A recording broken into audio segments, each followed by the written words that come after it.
A paz do Senhor para a igreja, a paz para aqueles que estão nos ouvindo agora pela internet. E minha oração aqui para a igreja nesta noite. Hoje vamos celebrar aqui a palavra do Senhor Jesus, a vitória de Cristo.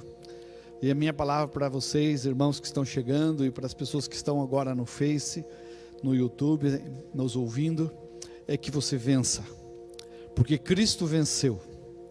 E se nós estivermos ligados a Cristo, vamos vencer e vamos superar tudo que está acontecendo nessa esfera de ataques em nossa saúde, nas nossas emoções, nas famílias, e tantas coisas esquisitas que estão acontecendo nesses últimos dias. Mas vamos vencer em nome de Jesus. Então minha oração aqui para a igreja, os irmãos que estão chegando, que você vença em Cristo. E você que está no Face, que está agora nos ouvindo, também que você vença em Cristo. E nós que estamos aqui nessa comunidade, aqui no templo, nós vamos orar para que Deus possa abençoar toda essa transmissão, as pessoas que estão nos ouvindo nas casas. E também eu vou pedir que você que está nas casas, que você ore, abra seu coração, possa também compartilhar esse link com seus amigos, com seus irmãos, porque Deus certamente vai falar com você. Deus sempre fala conosco, e Ele está vivo, e nós vamos celebrar hoje e amanhã a ceia do Senhor. Nós estamos fazendo em duas partes, para poder receber todos os irmãos aqui na igreja, com toda a segurança, distanciamento, essa coisa toda, por conta desse protocolo. Então nós estamos fazendo assim, vamos estar recebendo hoje e amanhã a ceia do Senhor, que significa comunhão, aliança, um tempo com Deus. Vamos orar juntos, irmãos, vamos orar aqui junto com vocês, junto com as pessoas que estão nos assistindo, pedindo as bênçãos de Deus e oferecer esse culto ao Senhor, amém? Senhor, nós queremos trazer esse culto ao Senhor, esse momento de louvor, de adoração, convidar todos os irmãos que estão aqui presentes nesse templo, todas essas vidas que estão presentes, Deus, nessa transmissão pela internet, queremos convidá-las para entrar nesse culto, nesse tempo de adoração, de louvor, e desejar e orar para que elas vençam, cada pessoa possa estar sentindo uma vitória que vem do Senhor, sobre toda essa dificuldade, pois Cristo venceu, e Ele venceu para nos dar vitória. Ele declara: eu venci o mundo e vós vencereis. Nós tomamos posse dessa palavra de Jesus, porque Ele veio para nos fortalecer, Ele veio para nos salvar, para nos dar saúde, para nos dar vida. Nós oramos agora, intercedemos por todas as vidas que estão nos ouvindo, possa sentir o poder de Jesus, possa chamar por Jesus, porque Ele vem para curar, que Ele venha para salvar, no nome do Senhor. Espírito Santo que está aqui conosco, possa ouvir o clamor da sua igreja, o clamor do teu filho, nesse lar, nesta casa, aqui na igreja, nesse templo, esse coração do seu irmão, dessa irmã que chegou nesse templo, nessa noite.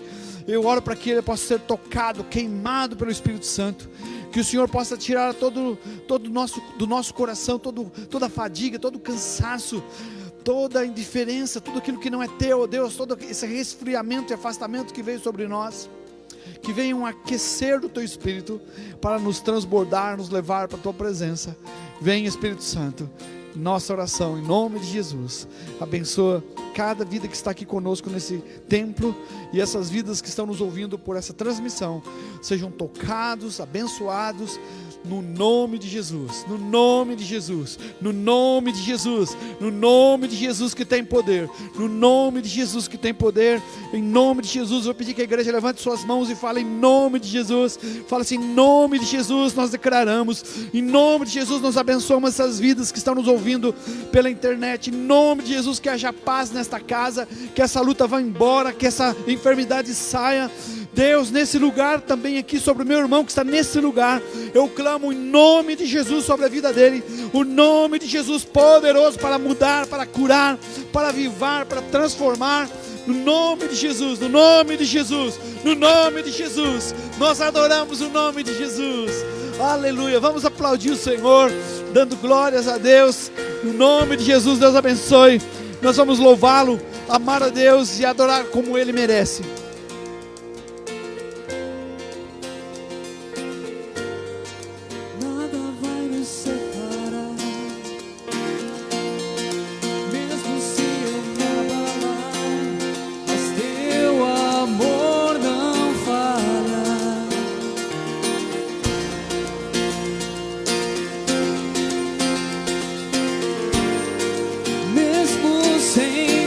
merecer.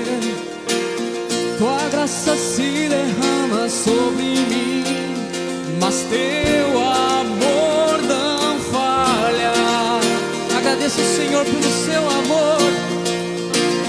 Nada, mais uma vez, vamos lá. Nada vai nos separar, mesmo se eu me abalar, mas teu amor não falha.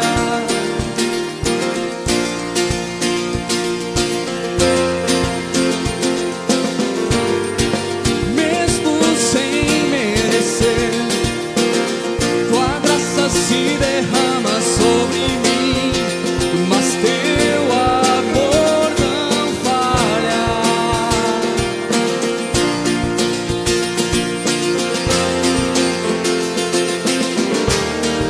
Pois tu és o mesmo pra sempre, teu amor não muda. Se o choro dura uma noite, a alegria vem pela manhã. Se o mar se enfurecer, eu não tenho de temer, porque eu sei que me ama. Teu amor não falha.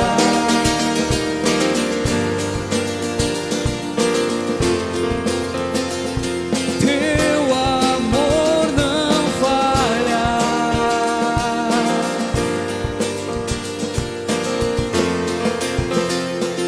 Se o vento é forte, se o vento é forte, profundo é o mar, tua presença vem me amparar, mas teu amor não falha.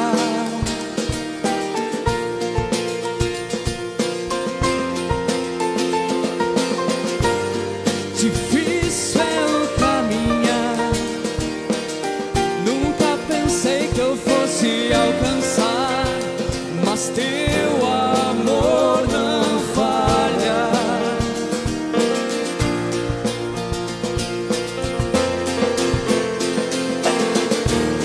Pois tu és o mesmo pra sempre,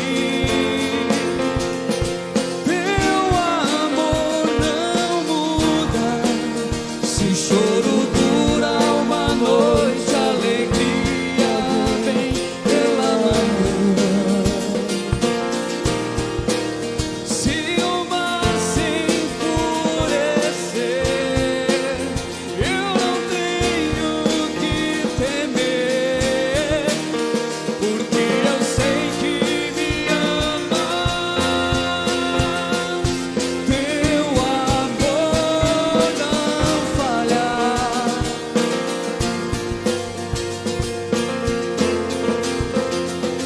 Teu amor não falha.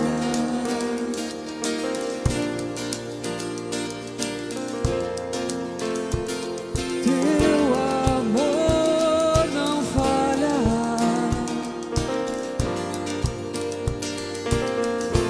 E a palavra do Senhor diz o seguinte: que todas as coisas cooperam para o bem daqueles que o amam. E nós cantamos: tu fazes que tudo coopere para o meu bem. Tu fazes que tudo coopere para o meu bem. E nisso descansamos. Tu fazes tudo coopere para o meu bem. Tu fazes que tudo coopere para o meu bem. Mais uma vez. Tu fazes que tudo coopere para o meu bem. Tu fazes que tudo coopere para o meu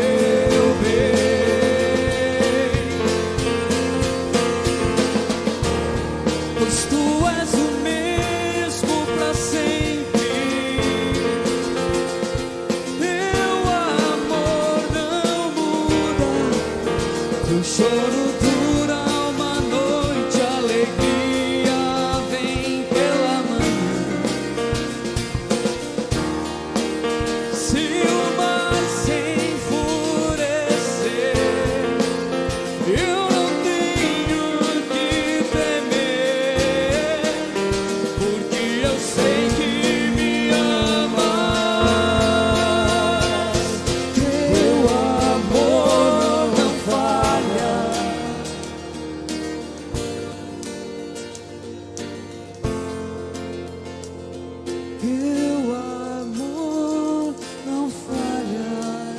Se você concorda com isso, aplauda ao Senhor. Nós te agradecemos, ó Deus. Recebe os nossos aplausos. Nós cantamos a tua fidelidade, Deus. A tua fidelidade, as tuas misericórdias que se renovam a cada manhã. Nós te agradecemos, ó Deus. Porque Ele vive, posso crer no amanhã. Porque Ele vive,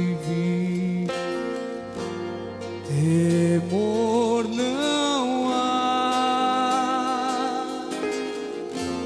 mas eu bem sei, eu sei que a minha vida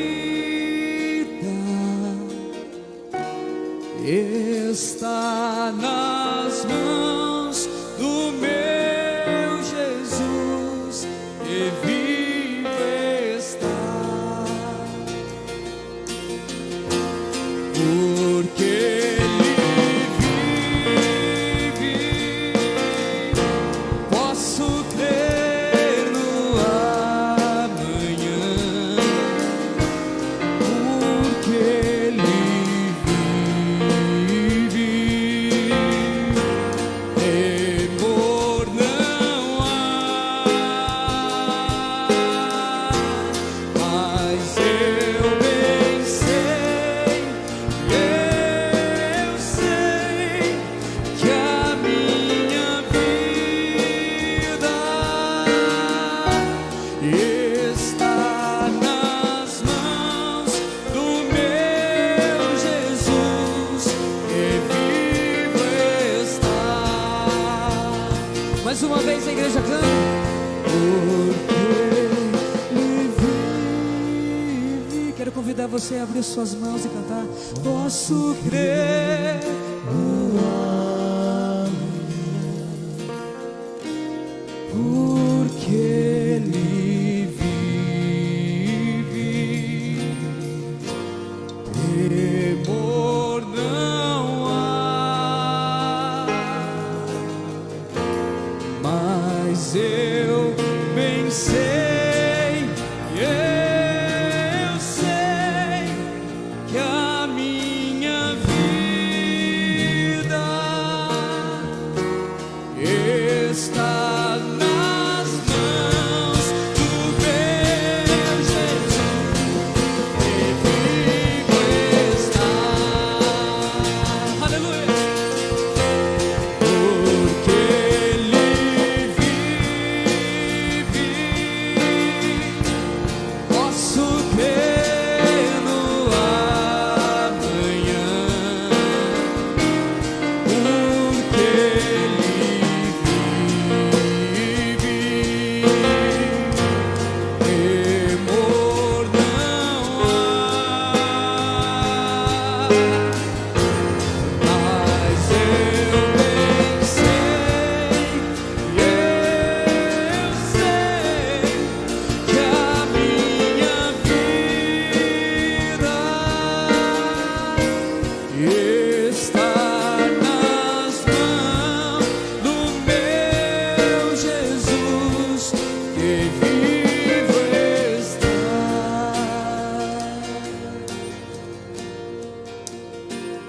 Ressurgiu e a morte venceu.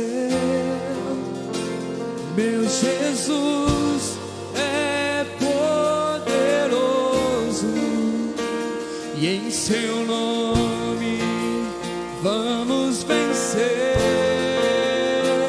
Meu Jesus é poderoso, ressurgiu e a morte venceu. Meu Jesus é poderoso, e em seu nome vamos vencer.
Deus nunca falhará. Amém? Ele não falhará. E toda vez que nós olhamos na história da Bíblia, um levante do inimigo contra o povo de Deus, Deus levanta e surge uma onda de milagres, coisas sobrenaturais. Eu lembro, e você sabe disso comigo, quando nós lemos a história do Êxodo. E hoje nós vamos falar sobre ceia, que é uma figura da Páscoa. E naquele momento, há um levante sobre o povo de Deus, onde Faraó estava subjugando. Onde Faraó agora, quando foi pedido para que ele liberasse o povo para adorar a Deus. Olha, deixa o povo ir no deserto adorar a Deus. Não, não deixo, não vão e vão trabalhar dobrado. Acho que tem acontecido isso muito com muita gente. Mas aí começa uma onda de milagres de Deus. O inimigo está segurando o povo de Deus, está se levantando contra meu povo. Então Deus começou a trazer as pragas, coisas sobrenaturais. Eu creio que Deus está trazendo coisas sobrenaturais, porque o Senhor está trazendo uma distinção entre o pastoreio de Cristo, que é o nosso pastor, e o pastoreio de Faraó. Muitas pessoas sabem, outras talvez não está bem dentro do contexto. A gente não estuda a cultura egípcia, mas dentro da cultura egípcia, Faraó era um pastor. Ele tinha assim nas suas mãos, ele era enterrado, ele ficava com dois instrumentos, uma vara e um cajado. Só que o cajado de Faraó era bem curto. Mas quando Jesus vem, Jesus fala: eu sou o bom pastor. Não é esse pastor. Jesus é o nosso bom pastor. E o cajado do Senhor era longo. E a vara do Senhor Jesus não é para bater, é para guiar. E o cajado é longo, não é para trazer para ser dominado, mas era para tirar do lugar de risco e perigo. Senhor Jesus, nós oramos, entregamos ao Senhor esse louvor. E junto com a tua igreja aqui presente, junto com as pessoas que estão nos ouvindo pela internet, nós queremos pedir que o Senhor venha pastorear, cuidar do seu povo. E toda vez que o inimigo se levanta, como o Faraó se levantou lá no Egito contra seu povo, uma onda de poder, milagres, maravilhas e sobrenaturais começam a acontecer. E nós queremos, ó Pai, liberar isso. Teus filhos sejam curados, renovados, restaurados. Minha oração é que eles não sejam mais o mesmo. Deus, cancela toda apatia do inimigo, toda apatia do diabo, dos demônios, que ele parasita o emocional das pessoas, deixando elas fracas, deixando elas doentes, deixando elas sem força, sem vontade. Mas eu creio que nesta noite o Senhor está agindo através do teu Santo Espírito, como o Senhor agiu naquela noite de Páscoa para tirar o seu povo debaixo do cajado de Faraó, para entrar debaixo do cajado do amor de Cristo, nosso pastor amado. Cristo, nosso supremo, sumo pastor. Ele é o pastor e bispo de nossas almas, Cristo Jesus. Que abençoe esse lar, essa casa, com poder, com o sobrenatural. Oramos, ó Deus, porque esse mundo não é só natural, tem a sua presença sobrenatural, que nos protege, que nos abençoa, que nos guarda, que nos anima. Deus, destrói toda a força maligna do inimigo, todo ataque sobre esse relacionamento, sobre o ataque nessas vidas, no emocional, no físico, em nome de Jesus. No nome de Jesus, nós declaramos salvação e vitória. Amém. Deus abençoe a igreja, diga amém. Dá uma salva de palmas para Jesus, porque é festa, porque é alegria. Deus abençoe. Podeis assentar, amados, podeis assentar. Glória a Deus. Aleluia. Deus nos tirou de um faraó que não vai pastorear a sua vida. Faraó é uma figura do diabo, figura do inimigo que manipula, controla, e tem uma coroa na forma de uma serpente. Mas nós vamos ser conduzidos pelo nosso pastor é Cristo. Tem um cântico que nós ministrávamos há muito tempo. Nosso pastor é Cristo. O meu bom pastor é Cristo. E é assim que nós vamos viver, amém?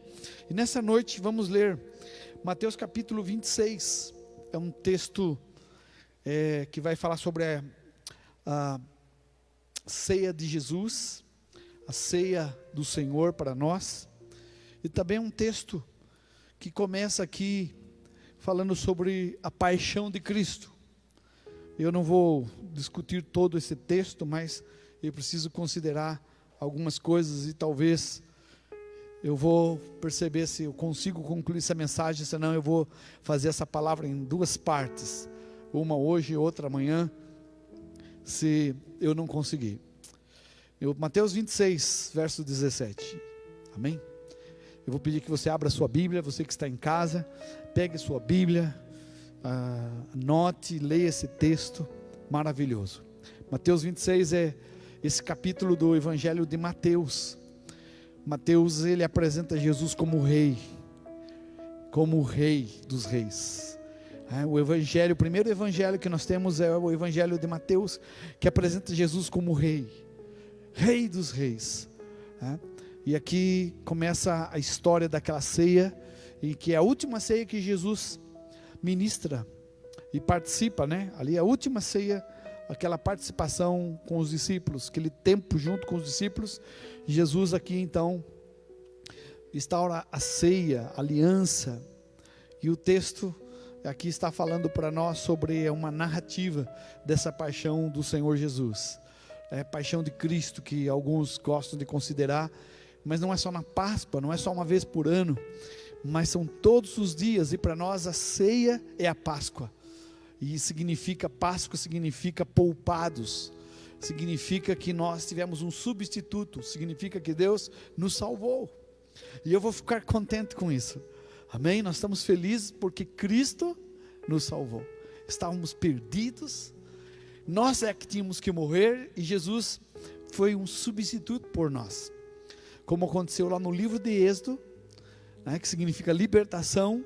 Deus criou uma condição para que o povo pudesse ser livre, e ali morreu um cordeiro, uma ovelha, no lugar daquele povo, para a sua saída e libertação.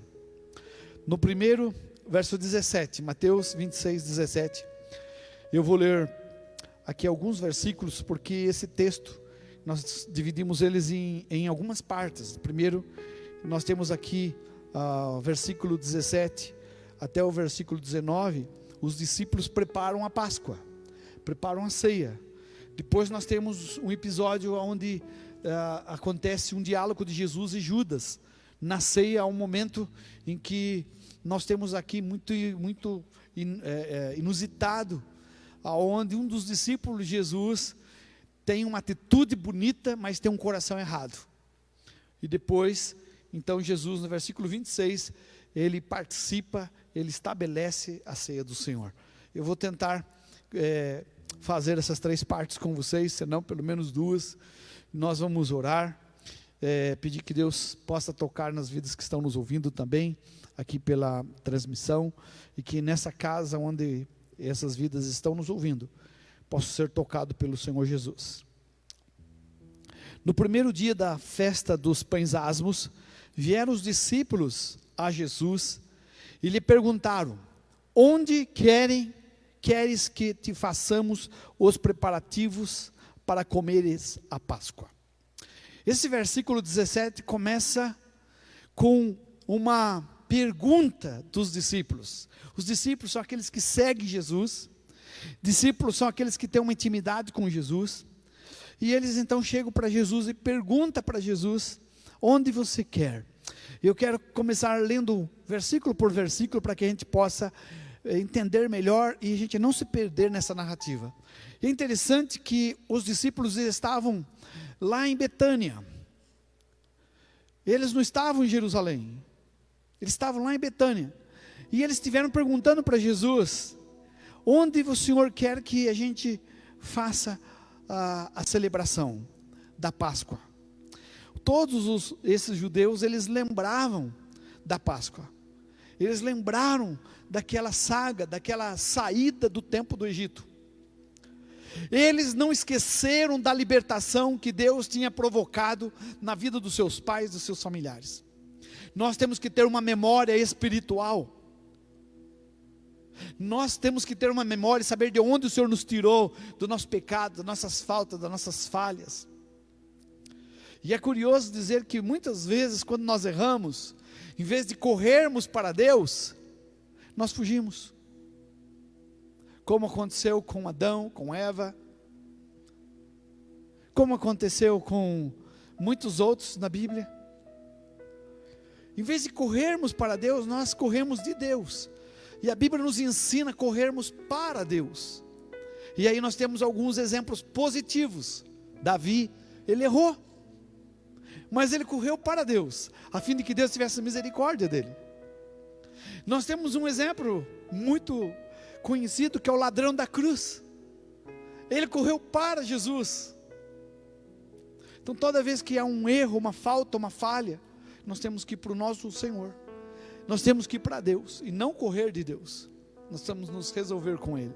E o texto fala que os discípulos aqui, próximo de Jesus, nesse primeiro dia das festas dos pães asmos, era uma festa que precedia a Páscoa, precedia aquele cordeiro, aquela celebração com um cordeiro, uma ovelha assada.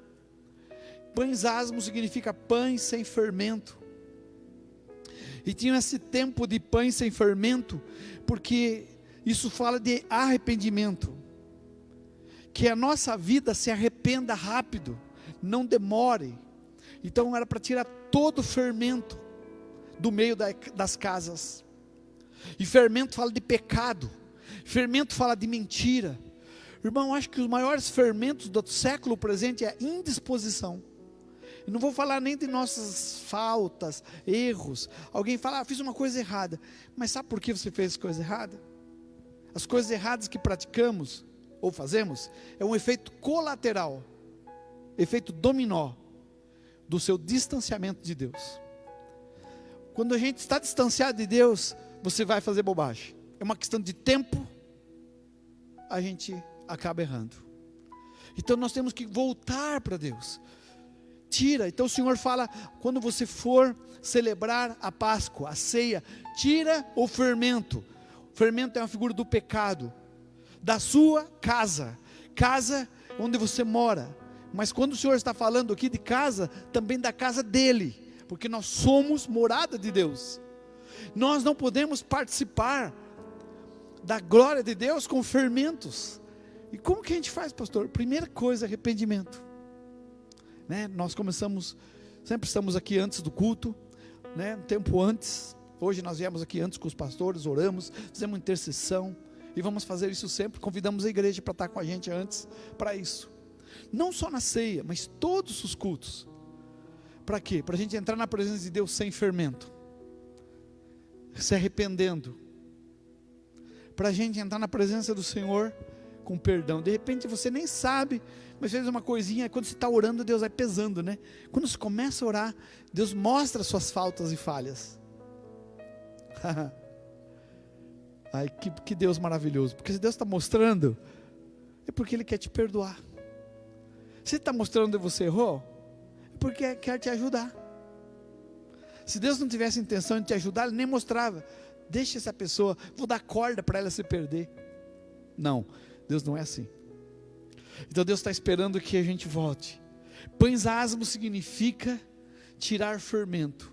Toda a ceia, Eu lembro quando eu era pequeno, quando eu era jovem, e na ceia eu fui batizado muito cedo, Me batizei com 13 anos. E nós tínhamos o seguinte: a nossa ceia era todo domingo. Só que culto de ceia, você tinha que se preparar, pelo menos 3, 4 dias antes. A gente jejuava, a gente sondava o coração, e eu falava assim, hoje eu não vou fazer besteira nenhuma, porque já está chegando quinta, sexta-feira, perto da, talvez para nós fique mais fácil, opa, tem 3 semanas ainda para eu fazer bobagem, daí na última semana eu vou me arrepender, porque a ceia é só no segundo domingo. Não é assim, nós precisamos voltar a ter ceia todo domingo, todo domingo, porque daí a gente não dá tempo de errarmos. E nós precisamos, então eu preparava meu coração. Não, eu não vou mentir, não vou errar, não vou, Deus me ajuda. E eu ficava sondando meu coração. Às vezes vinha na minha mente pensamentos errados, pensamento contra alguém, intolerância. Então eu orava, Deus, tira isso da minha mente. O apóstolo Paulo diz que a gente tem que ter a mente de Cristo, os pensamentos de Deus, que são lindos. Quando o Senhor vê, Ele vê você lindo, maravilhoso. Quando o Senhor Jesus viu aquele ladrão que estava na cruz, que todo mundo, esse cara não presta, tem que ser crucificado, Jesus amou ele. Quando o Senhor Jesus viu aquelas pessoas que estavam lá, aquela mulher que foi pega em adultério, Jesus amou aquela mulher. Não tem nada que você faça que Ele não possa perdoar. Talvez você fale, mas eu não tenho perdão. Eu digo que tem. Se você não tivesse perdão, não estava vivo, Deus já tinha chamado. Então Deus está dando um tempo para você vir, voltar, tirar do seu coração todo fermento que cresce à toa, né? Fermento, você cresce, você não precisa nem pedir para crescer, ele cresce sozinho, estufa, quanto mais tempo pior fica, né? Ultrapassa. Assim é o nosso coração quando ele não está passando pelo processo de arrependimento e perdão. Então os discípulos, vamos comemorar a festa, vamos fazer um tempo com Deus, pães asmos, vamos ter um tempo de tirar todo o fermento, e vamos celebrar isso. Isso não vai ser tristeza, isso vai ser alegria, porque vamos sentir bem, nós vamos sentir leve, tirar o nosso pecado, os nossos pensamentos errados, nos arrepender, isso vai ser ótimo. E eles ficaram, vamos fazer isso. Então vieram os discípulos de Jesus e perguntaram. Isso é interessante. A gente precisa perguntar para Jesus. Nós precisamos perguntar para Jesus. Fazemos coisas tão automaticamente, mas não podemos fazer isso. Temos que perguntar. Os discípulos perguntaram: onde queres que te façamos e preparativos para comer a Páscoa? Senhor, onde o Senhor quer na minha vida que eu me renda? O que o Senhor quer que eu faça? Como o Senhor quer? Mesmo fazendo uma coisa certa, eu vou pedir e vou perguntar para Jesus. Eu quero mostrar alguns princípios para a gente como cristão. Nós precisamos perguntar para Jesus. Não, eu estou acostumado, minha religião é assim, minha tradição é assim. Não. Então eles foram perguntar para Jesus. Eles foram perguntar para Jesus onde, como, o que o Senhor quer que a gente prepare. Perguntar para Jesus, vamos perguntar para Jesus: Senhor, o que o Senhor quer que eu faça? Como o Senhor quer que eu celebre? Que tipo de vida o Senhor quer que eu tenha, para que o Senhor habite na minha vida? Que tipo de estilo de vida? Será que meu estilo de vida está certo? Eu vi um pastor que nós amamos muito, o pastor Luciano, ele diz, na entrada do culto, ele pergunta assim: irmãos, quantos estão felizes com Deus, felizes com Jesus? Todo mundo grita, todo mundo abençoado. Depois ele faz outra pergunta que causa um silêncio. Eu vou perguntar: Jesus está feliz com você? Você sabe, você pode dizer que Jesus está muito contente com você? Você está fazendo, vivendo e fazendo coisas, perguntando para Ele, Ele está satisfeito com a sua vida? Querido, se você não sabe responder essa segunda pergunta, é porque você não agrada mais a Deus, e precisa voltar, mais rápido possível, porque os dias estão chegando. Eu não estou falando que as coisas vão acabar, que vão terminar, mas os dias vão chegar de uma maneira que não vai dar tempo mais para a gente voltar. Então agora, a Bíblia diz, hoje é o dia da salvação, é agora. Nós precisamos perguntar para Jesus o que Ele quer que a gente faça, como a gente vai participar da ceia. A gente ficava orando: Senhor, como é que eu devo entrar com o meu coração? De que forma? Nós preparávamos nossas ofertas, nossos dízimos, e era todo domingo, não era só uma oferta só uma vez por mês, era todo domingo uma oferta especial. E eu vou dar um testemunho para você: nunca faltou nada. Sabe, as pessoas podem ter falta por não darem para Deus, não por darem a Deus, Porque ele fala, mais bem-aventurado dar do que receber. Nós sempre semeamos, e Deus sempre nos dá uma colheita. Mas se você parar de semear, você vai parar de colher. E vai chegar uma hora que você vai comer as suas sementes. E sementes não devem ser comidas, sementes devem ser plantadas. Assim é a presença do Senhor. Maravilhas. Eu tenho orado, eu tenho sentido que Deus está mudando os céus. Há uma briga, há uma luta no mundo espiritual. Inimigo querendo matar, roubar, destruir. São essas três evidências no mundo atual. Nós vemos aí toda essa pandemia, pessoas morrendo, essa tristeza nos lares, nas famílias. Toda hora nós recebemos notícia de amigos conhecidos em hospitais, internados, pedindo oração, clamando a Deus. Não é verdade? Toda hora nós ouvimos escândalos, no meio de tanta essa pandemia, pessoas que estão ainda tirando proveito de uma situação tão delicada que nós estamos vivendo, tão sensível, e algumas pessoas nadando de braçada, alguns sistemas. Nós precisamos ver que o inimigo veio matar, roubar, destruir, mas Jesus diz, eu vim para trazer vida, e vida com abundância. Eu sei que a operação de Jesus é maior do que qualquer operação das trevas, é maior. Jesus está vivo, ativo nesse planeta, não é o diabo não, e Ele está na direção, para nos salvar, para nos resgatar. Então os discípulos perguntaram para Jesus, Senhor, o que o Senhor quer? Onde o Senhor quer que a gente faça? Irmãos, quer saber uma coisa muito negativa? Não só para Jesus, para todos. Quando a gente quer fazer algo para alguém, sem perguntar para ela se ela gosta, se ela quer. Por isso a gente precisa toda hora falar com Jesus. Toda hora a gente precisa falar com aquele irmão, é isso que você gosta? É isso que você quer? Você não fica fazendo uma coisa para aquela pessoa a vida toda, mas ela até por ser educada, gentil, ela aceita, mas não é aquilo que ela esperava. Versículo 18 diz, e ele respondeu, Jesus disse, olha agora, eles perguntaram para Jesus, o que nós vamos fazer? Jesus tinha algo para fazer. Jesus disse para ele, ide à cidade, vocês vão estar com um certo homem, e diz a ele, o mestre manda dizer, a minha hora chegou, e os meus discípulos e eu vamos comemorar a Páscoa na sua casa. Primeira coisa, Jesus não vai celebrar a Páscoa em qualquer lugar. A ceia do Senhor não é algo que eu deva fazer de qualquer forma. Não é coisa que eu possa fazer distante de um lugar. Por exemplo, é uma tradição que a ceia e a Páscoa fosse comida dentro de Jerusalém, nunca fora de Jerusalém. Isso aconteceu quando eles não tinham lugares. A ceia foi instituída quando eles foram libertos do Egito. Antes do Egito não tomaram ceia, pelo menos figurado como essa Páscoa não. Mas quando Deus libertou, quando o inimigo não tinha mais poder sobre ele, agora vocês vão comemorar, porque vocês são libertos. Deus não tirou eles para tomarem a ceia. Deus deu a ceia, Deus deu a Páscoa para que saíssem. Nós estamos tomando a ceia, a Páscoa, não é para quando a gente vai tomar no céu, para tomar lá no dia que a gente chegar no céu. Jesus falou que vamos tomar com Ele, Ele profetizou. Mas Ele já está dando antes para nós, para nos animar, para tomar com Ele lá na eternidade.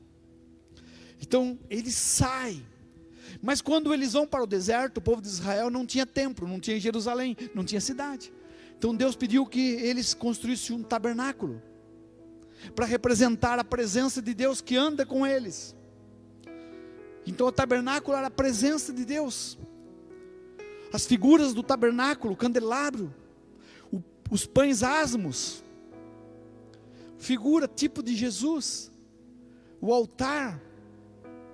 Então nós vemos que o Senhor nunca deixou que eles caminhassem sozinhos. Nunca o Senhor abandonou seu povo. Nem no Egito, nem fora, nem no deserto. E agora quando eles entram na terra prometida, quando eles conquistam um lugar, então Davi vai construir lá um templo para o Senhor, e ele não consegue, ainda adorava a Deus nas tendas. mas Salomão constrói o templo. E a partir de então, era em Jerusalém, no templo, que se praticava a Páscoa. Mas os discípulos falaram: onde o Senhor quer? Jesus, eu quero que vocês preparem um lugar em Jerusalém, porque Jerusalém significa paz. Quando a gente vai tomar a ceia, quando a gente vai participar da presença, a gente precisa ter paz com Deus, a gente precisa ter paz com os irmãos, a gente precisa tirar o fermento que não faz você perdoar, amar, não, discriminar, julgar. Isso são fermentos tóxicos que destrói qualquer sociedade. Jesus falou: tira isso, tira isso. Então agora eles aprenderam, Jesus quer tomar a ceia em Jerusalém, e vamos na casa. Por que casa? Porque a ceia era tomada em família. A ceia lá na Páscoa era para reunir famílias. Reúna a tua família. Quando a gente está participando da ceia, a gente precisa retomar: Senhor, eu quero a minha família na igreja, eu quero a minha família aqui em Jerusalém. Não é qualquer lugar. Nós, por conta dessa pandemia, nos primeiros meses, nós fizemos aí pelo menos uma ceia nas casas. Você participou na sua casa, você fez pão, você fez isso, né?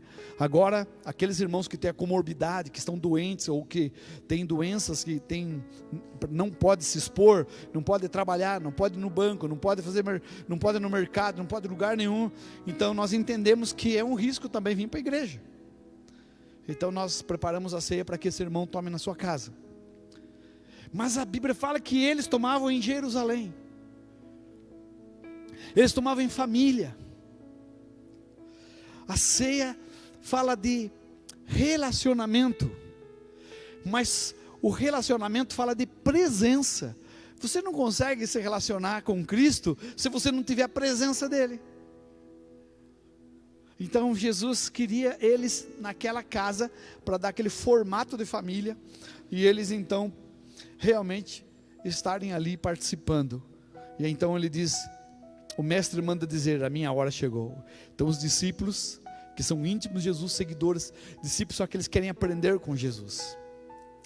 É interessante que não foi a multidão não veio tomar ceia. A multidão, ela quer ver Jesus, mas ela não quer que Jesus saiba de algumas coisas na vida dela. A multidão não quer chegar tão perto para que Cristo não perceba o fermento que ela tem, então fica distante. Mas não é isso que Jesus está falando e ensinando para a sua igreja. Sua igreja, seu povo tem que estar próximo.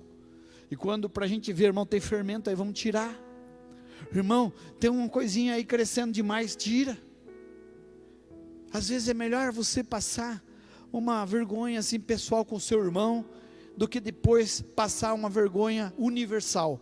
A Bíblia diz que no fim do tempo, todas nossas faltas e pecados vão ser expostas. Tudo vai estar nu, patente aos olhos daquele que temos que prestar conta. Então a gente precisa, estou com dificuldade, ajuda, irmão, tem uma falha aqui na minha vida particular, pessoal, me ajuda a tirar esse fermento. E é isso que a gente tenta fazer, né? Porque nós estamos naquele processo em obra, não temos uma perfeição, mas não é por causa disso que eu vou permanecer, tolerar o fermento o resto da minha vida até Jesus voltar. Eu tenho que tirar. Então ele respondeu: vão até a cidade, procure um homem, diz o mestre manda. Então esses versículos mostram claramente que Jesus comeu a refeição da Páscoa com seus discípulos na noite anterior da crucificação. Jesus estava ali, naquele momento, né? Como a tradição mandava, Jesus obedeceu. A Páscoa foi comemorada dentro dos muros de Jerusalém. Não poderia comer fora. Jerusalém significa habitação de Deus, lugar de paz. Nós, quando vamos tomar a ceia, diferente de um culto, que você assiste, você está bem, não está bem, eu vou... estou machucado, não estou machucado, estou bem com alguém, não estou. Diferente que você assiste, Deus tocou, amém ou não. Mas a ceia é algo especial. A ceia é algo revelador. Deus começa a sondar o nosso coração e quer ver a sua intenção. E você não pode fazer isso com fermento. É pecado entrar com pecado. O fermento é algo que cresce em nós, são pensamentos, são coisas que estão girando dentro de nós. A gente não perdoa, a gente não esquece, a gente fica machucado, aquela coisa doentia e tóxica dentro das pessoas, quando Cristo não está. Então nós precisamos tirar esse fermento, tirar essa maldade. Então, o versículo 19: e eles fizeram como Jesus lhe ordenara, e prepararam a Páscoa. Como é importante você fazer como Jesus ordena. Como é importante viver, participar da ceia desta forma, preparar o nosso coração, preparar a nossa família, preparar para estarmos juntos, porque a ceia não era tomada sozinha, ela era participada com os irmãos. Então os discípulos fizeram como Jesus havia mandado, e prepararam. A ceia é algo preparado. Como que a gente pode preparar a ceia hoje, pastor? Eu preciso preparar com oração, né? Eu agradeço muito aqui o nosso pastor, o Zé, ele vem, já veio cedo fazer, fez o pão, né? Colocou lá com todo cuidado, esterilizado, dentro do saquinho, fechadinho, tudo organizado, toda aquela coisa toda, é uma bênção, né? Mas isso é uma preparação física, mas nós temos que nos preparar espiritualmente. Nós precisamos estar orando, você precisa chegar para orar, nós precisamos chegar nos cultos para orar antes de estar com o pastor, antes de estar com os irmãos. Eu quero estar com Deus, e eu quero levar Deus para minha casa. Então os discípulos vieram com Jesus, fizeram como Jesus prepararam, e chegada a tarde, pôs-se ele à mesa com os 12 discípulos. 12 discípulos, né? Por que 12? Jesus cercou de 12, aquilo significa autoridade. Israel tinha 12 tribos, então ter 12 significava estar ali com autoridade, é algo, provação de Deus, né? Verso 21, enquanto comiam, declarou Jesus: em verdade vos digo que um dentre vós me trairá. E durante o jantar, Jesus disse: eu afirmo a vocês que isto é verdade, um de vocês vai me trair. E eles, muitíssimo contristados, começaram um por um a perguntar: porventura sou eu? Porventura sou eu? Olha que legal, né? Quando a gente fala alguma coisa, alguém poderia falar: não fui eu, deve ser fulano. Mas os discípulos tinham sido transformados por Jesus. Falou: Senhor, será que tem alguma coisa errada em minha vida? Será que sou eu? Eu achei uma honestidade da parte desses discípulos. E o versículo 23, e ele respondeu: o que mete comigo a mão no prato, esse me trairá. E aqui você conhece essa passagem, que ele estava se referindo a Judas. E a palavra Judas é um nome lindo. Judas é um nome lindo.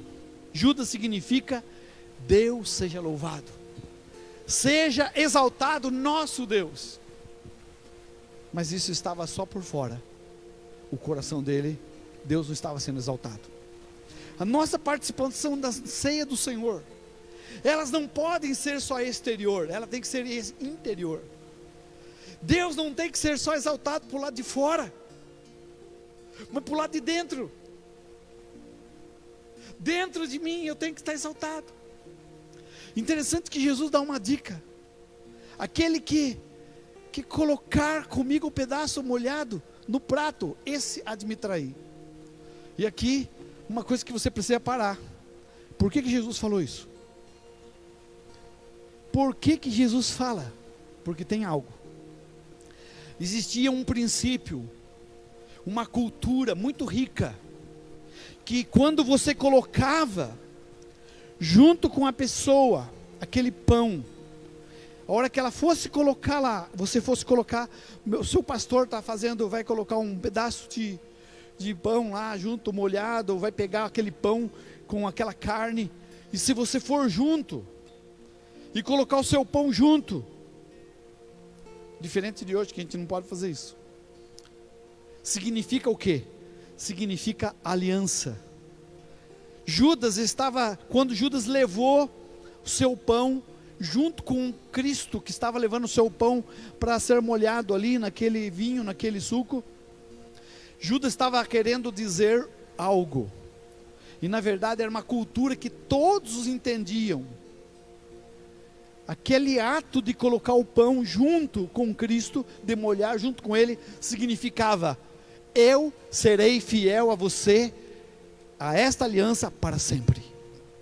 Aquela atitude, aquele que põe comigo a mão, Jesus diz: o que mete comigo a mão no prato. Ou seja, quem vai me trair é aquele que come o mesmo no prato que eu. Jesus tinha um prato, e Judas foi e tocou e comeu no mesmo prato de Jesus.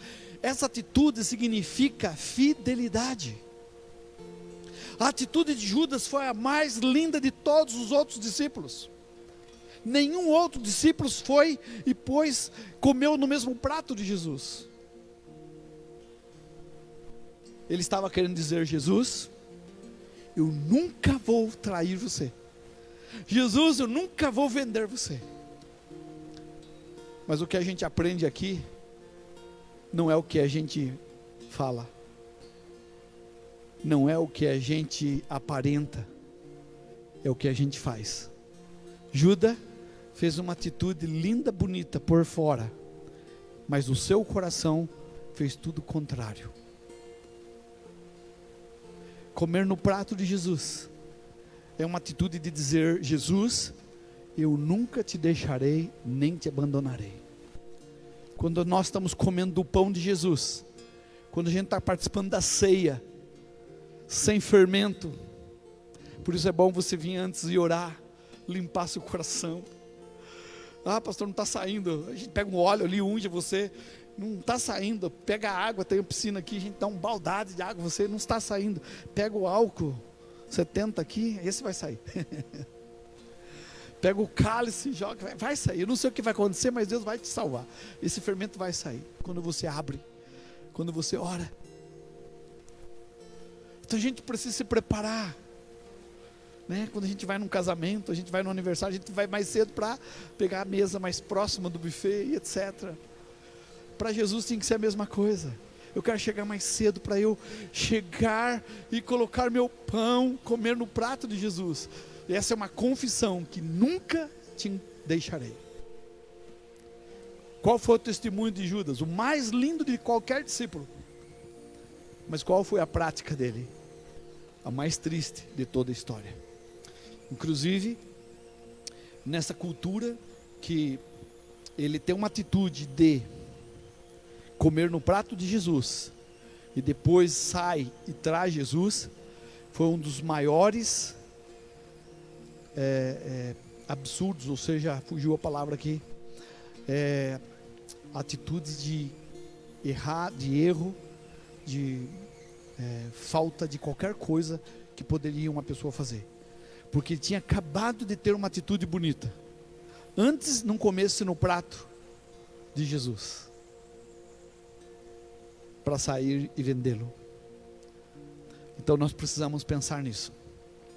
Quando você come a ceia, quando você põe você pega esse pão, você pega esse cálice, você está dizendo para Jesus: eu te servirei, eu te amarei. Eu pego esse pedaço, dizendo que eu vou ser fiel, que eu serei devoto, que eu vou me esforçar, nunca te deixarei, nunca trocarei você por nada. Essa é a nossa atitude. Mas muitas vezes nossa atitude é diferente dos outros discípulos. E Judas, aquele personagem da Bíblia que a gente acha tão negativo por causa da atitude dele, foi um dos homens que mais chamou a atenção desta ceia, porque naquele momento ele estava declarando sua intenção de amar Jesus para sempre, e passa 10 minutos, ele faz o contrário. Isso pode acontecer conosco. Nós precisamos cuidar. A Bíblia diz que nós precisamos cuidar da nossa vida. A Bíblia diz que nós precisamos ser fiel a Deus. A Bíblia fala que nós devemos pôr a mão no arado e não olhar para trás. A palavra do Senhor diz que é melhor o fim do que o começo. A gente começou bem, termina, né? A gente gosta de criticar Pedro, Pedro nem comeu no prato de Jesus. Negou Jesus 3 vezes. Mas ele volta para Jesus.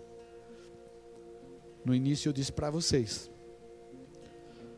quando nós erramos, algumas pessoas, quando erra, comete erro, quando comete falta, elas correm para Deus. Pedro foi um exemplo disso. Judas é um exemplo contrário. Corre de Deus. Eu precisava compartilhar sobre Judas. Você precisa saber muito sobre ele, porque a atitude dele fala muito a nós. A atitude dele é um exemplo e uma voz de Deus para que a gente tome cuidado de não seguir os seus passos.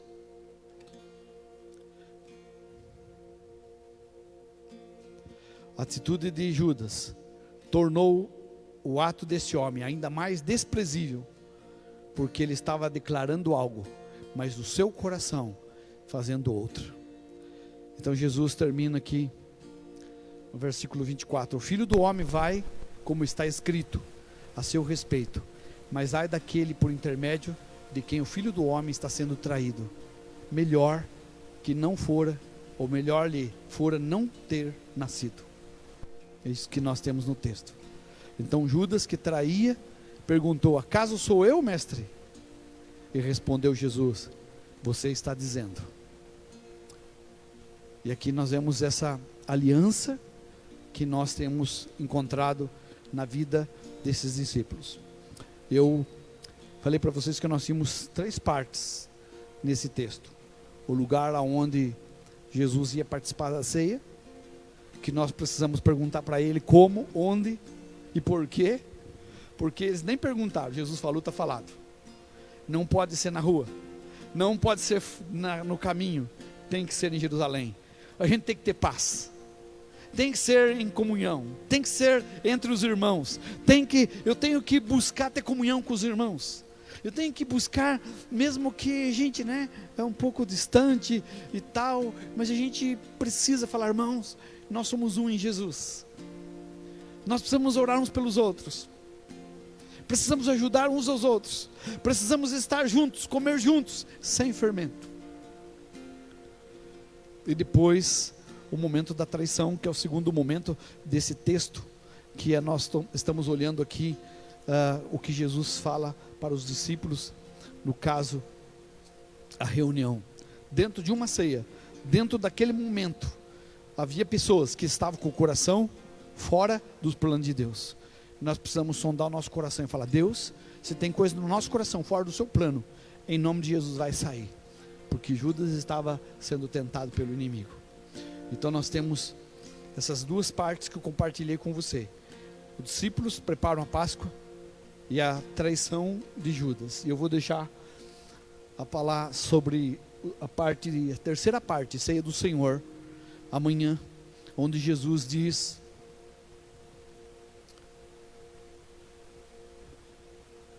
enquanto comiam, tomou Jesus um pão e abençoando-o partiu e o deu ao discípulo, dizendo: tomai, comei, isto é meu corpo. Mesmo Jesus sabendo o que ia acontecer, Jesus não parou de celebrar a ceia. Mesmo tendo pessoas ali, Judas está falando tanta coisa aqui, mas vai fazer tudo errado, mas ele não vai me desanimar. Mesmo vindo na mente de Jesus, porque ele sabia o que ia acontecer, ele não se deixou abalar pela atitude de Judas, porque a atitude dos demais discípulos era mais alta, mais forte. Mesmo assim, Jesus celebrou a ceia. Que Deus nos abençoe e que nada possa impedir você de celebrar a ceia. Mesmo que a gente tenha sido atacado, mesmo que a gente tenha tido umas experiências negativas, mesmo que a gente tenha experiência com Judas, que é um nome bonito, que significa Deus seja exaltado, mas Deus não foi exaltado ali mesmo. Mesmo que aconteça aquela atitude bonita, isso não deve ser um impedimento para você falar: eu não vou tomar ceia, eu não vou participar.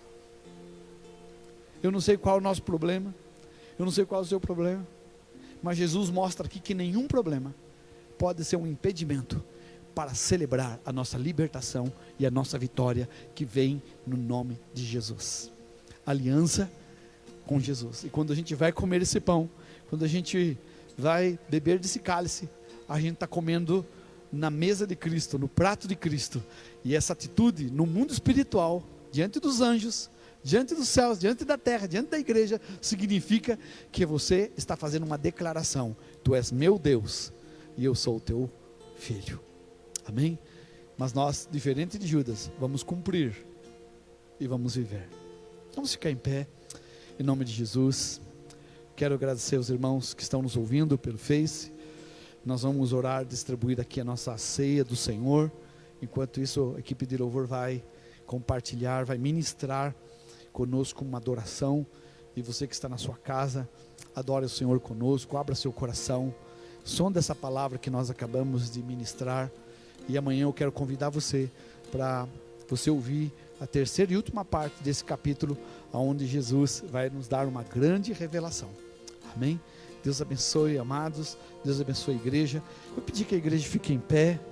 Irmãos, sonda seu coração, e toda essa palavra tenha levado você a dizer: Senhor, glória a Deus, eu quero correr para Jerusalém. Eu não vou participar dessa ceia em qualquer jeito, de qualquer lugar, mas eu vou correr para Jerusalém, para a casa de Deus. Eu vou ter paz agora com o Espírito Santo, porque Jerusalém significa lugar de paz. E eu sei que o Senhor está presente, o Senhor está na casa, e eles fizeram como Jesus tinha ordenado. Em nome de Jesus, nós vamos orar. Pai, em nome de Jesus, nós oramos por essa ceia, por essa comunhão, por esse pão, por esse cálice que está sendo distribuído agora. Quero orar por esse irmão, essa irmã, possa, Senhor Jesus, estar comendo da tua mão, estar comendo do teu pão, está participando, Senhor, ali desse momento tão importante, do teu prato, está pegando esse pedaço das tuas mãos, está mergulhando na tua tigela com molho, como aqueles discípulos fizeram. Essa confraternização contigo, Jesus, não é só com os irmãos, mas é contigo. Deus, é uma atitude que nós tomamos agora, para dizer que tu és nosso Deus, que nós sempre seremos fiel ao Senhor, que nós sempre vamos honrar esta aliança que fizemos contigo e nunca vamos deixar. Pai, nós não só queremos te exaltar com o nosso nome, nós queremos te exaltar com a nossa vida e com a nossa atitude. Em nome de Jesus, abençoe esse cálice, abençoe esse pão, no nome do Senhor, no nome do Senhor. Amém.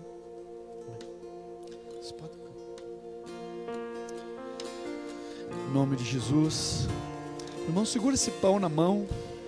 Nós vamos orar com vocês.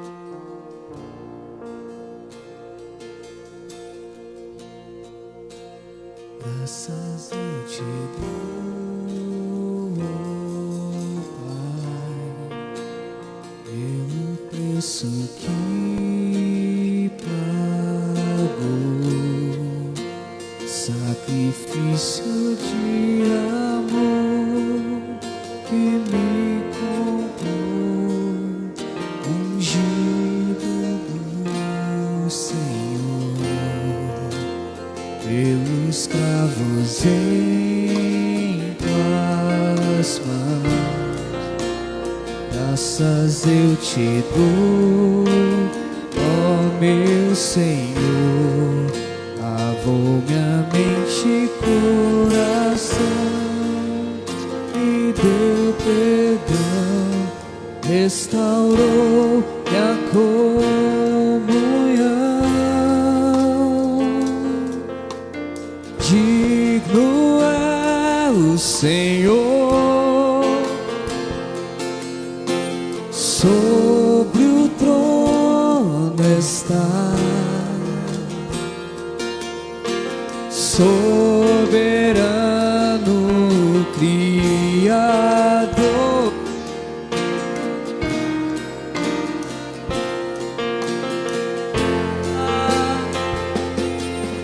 Elevo minhas mãos ao Cristo que venceu.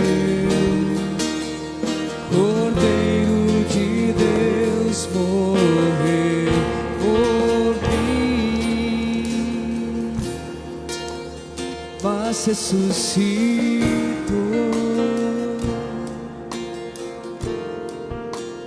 Digno é o Senhor.